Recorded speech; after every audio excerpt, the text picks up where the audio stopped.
જય હિન્દ મિત્રો, સ્વાગત છે એક નવી માહિતી નવા વિડીયોની અંદર। મિત્રો, પોલીસ કોન્સ્ટેબલ ભરતીને ધ્યાનમાં રાખીને ફરી વખત એક મહત્વના સમાચાર સામે આવ્યા છે। જી હા મિત્રો, પોલીસ કોન્સ્ટેબલ ભરતીની વાત કરીએ તો આમાં મિનિમમ એજ્યુકેશન છે તે 12 પાસ રાખવામાં આવેલું છે। તો જે ઉમેદવાર મિત્રોએ આ વર્ષે 12માની એક્ઝામ આપેલી છે, શું તેવા ઉમેદવાર મિત્રો આ પરીક્ષાની અંદર ફોર્મ ભરી શકશે?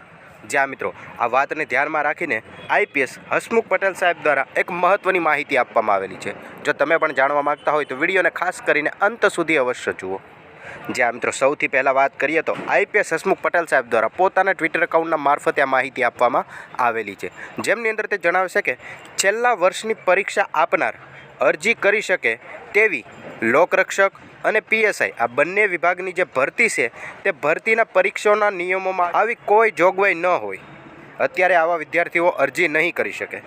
જે આ મિત્રો તમે અહીંયા જોઈ શકો છો કે છેલ્લા વર્ષની મતલબ કે આ વર્ષે જે ઉમેદવાર મિત્રોએ 12 પાસ માટેની એક્ઝામ આપેલી છે તેવા ઉમેદવાર મિત્રો છે તે આ ભરતીની અંદર ભાગ નહીં લઈ શકે, ફોર્મ ભરી શકશે નહીં। પછી એલઆરડી કોન્સ્ટેબલ હોય કે પીએસઆઈ કોઈ પણમાંથી ફોર્મ ભરી શકશે નહીં, એવી માહિતી આઈપીએસ હસમુખ પટેલ સાહેબ દ્વારા આપવામાં આવેલી છે। પરંતુ તે આગળ જણાવે છે કે શારીરિક કસોટી પહેલાં આવા જે ઉમેદવાર મિત્રો છે, જે વિદ્યાર્થી મિત્રો છે, તેમને અરજી કરવા માટેની એક તક આપવામાં આવશે।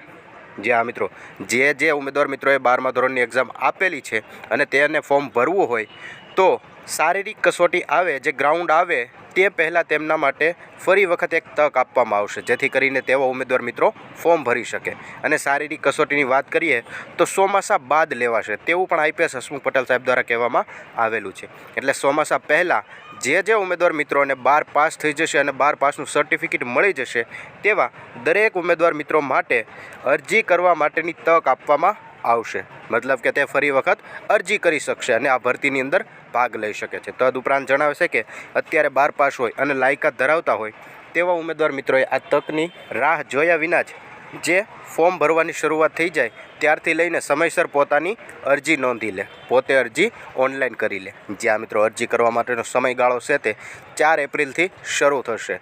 2 દિવસમાં ફોર્મ ભરાવાની શરૂઆત થઈ જશે અને 30 તારીખ સુધી ઓનલાઈન અરજી કરી શકાશે। માટે જે ઉમેદવાર મિત્રોએ 12માની એક્ઝામ આપી હોય તેવા ઉમેદવાર મિત્રો સુધી આ માહિતી જરૂરથી શેર કરજો।